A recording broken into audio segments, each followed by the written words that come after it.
All right, thank you, Joey. We'll start our top story check today with the latest on the Russian invasion of Ukraine. And as the fighting continues in Ukraine, so does the struggle for millions to escape. A steady flow of refugees continues to cross the border, most traveling to Poland, and President Biden will make the trip to Poland as well, following his emergency summit with NATO leaders in Brussels. Jay Gray has been on the ground, we know, in Poland for about a month now, following the humanitarian crisis unfolding there.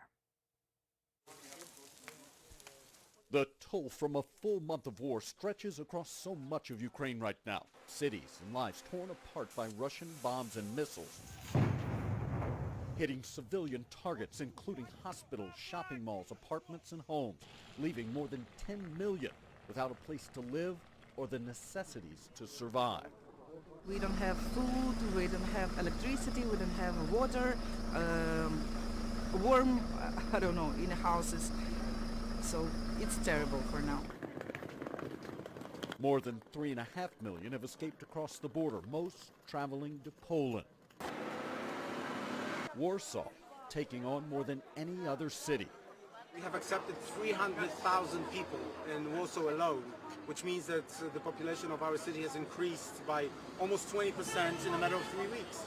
Refugees receiving free education and health care, that support stretching city services to their limits. We cannot improvise anymore. At a peak, a week ago, I had to call other mayors of Polish and European cities in the middle of the night to ask them to help us out. A plea Warsaw's mayor will share with President Biden during his visit Friday. We need American help in dealing with refugees, some relocation, financial help. With a second wave, millions of refugees already rushing toward the border. Jay Gray, NBC News, Warsaw. And switching gears now to Puerto Rico. Most people start their day with a nice cup of coffee. And if you're from Calle, Puerto Rico, you maybe start your day with a cup of coffee from a shop called The Light in the Town. Well, recently that shop was broken into and merchandise was stolen. Our Francis Felix actually caught up with the owner there, who explains how he's overcoming his situation. In Puerto Rico, we have a saying, el que madruga, Dios lo ayuda. God help the early risers. That's the best way to describe the story of success and overcoming of the young Puerto Rican Angel David Martinez. Every morning from 4:30 a.m. to 8:30 a.m., Angel David opened his business, Cafecito La Luz in Calle, Puerto Rico, 2 minutes from the highway, where he served coffee to the drivers that stop by in the light. The coffee have a cost of $1.25. Different crises in the island lead to the creation of Cafecito La Luz to help his family and has a revelation from God. Recently, he had a bad experience when some drivers come take his product, but this didn't discourage him from moving forward. El Cafecito La Luz started after Huracán Maria. I started this business because I have more money to maintain my family. One day, I was crying in my room, and I told God, what can I do to make more money? And God told me, make el Cafecito La Luz. How you learn to make coffee?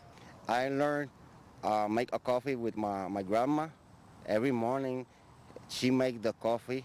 She teach me. What challenge have you faced in your business? A month ago, some driver stopped by in the coffee. He take all the coffee I prepare every morning and some sandwich too.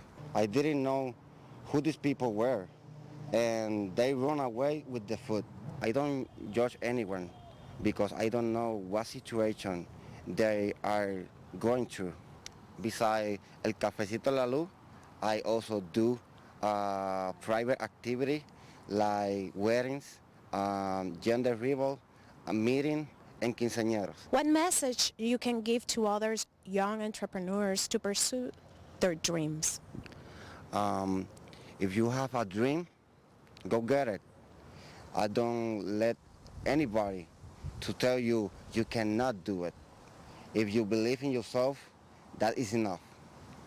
Angel David is a clear example of young Puerto Ricans who fight the most difficult battles without taking off. Cafecito en la Luz has the goal to expand a business with the creation of a coffee shop. And we are sure he's going to make it. From Calle, Puerto Rico, Frances Felix. All right, thanks so much, Francis. In the meantime, U.S. Customs and Border Protection, along with air and marine operation agents, have been pretty busy. On Tuesday, crews intercepted a vessel and confiscated $6.3 million worth of cocaine. Helicopter crews patrolling the Cabo Rojo area on Tuesday spotted a center console vessel with a T-top single outboard engine with 2 people on board heading east at a considerable rate of speed. Now, the air crew alerted officials in the water, who then intercepted the vessel and, after a thorough search, found 250 bricks of cocaine worth $6.3 million hidden in the hull, along with a firearm. Homeland Security investigations then took custody of the 2 U.S. citizens operating that vessel, the contraband, and the firearm, all for investigation and prosecution. In the meantime, the world's largest cruise ship has welcomed passengers on board. It's traveling to spots across the Caribbean right now and made one of its first stops this week in the U.S. Virgin Islands. On its inaugural sail to the U.S. Virgin Islands, Royal Caribbean's Wonder of the Seas was welcomed to the terminal with open arms on Tuesday. The nearly 1,200-foot ship can hold over 6,900 guests and 2,300 crew members. Passengers are enjoying 18 decks that feature activities like a 10-deck high zip line, 20 restaurants, 19 swimming pools, an ice rink, casino, and what is known as the tallest slide at sea. The very first voyage took off from Florida on March 4th. In the meantime, airlines are calling for the White House to lift mask mandates on travel. The CEO of several major airlines and cargo carriers wrote a letter to President Joe Biden on Wednesday asking to lift mask mandates for travelers, among other COVID-19 restrictions.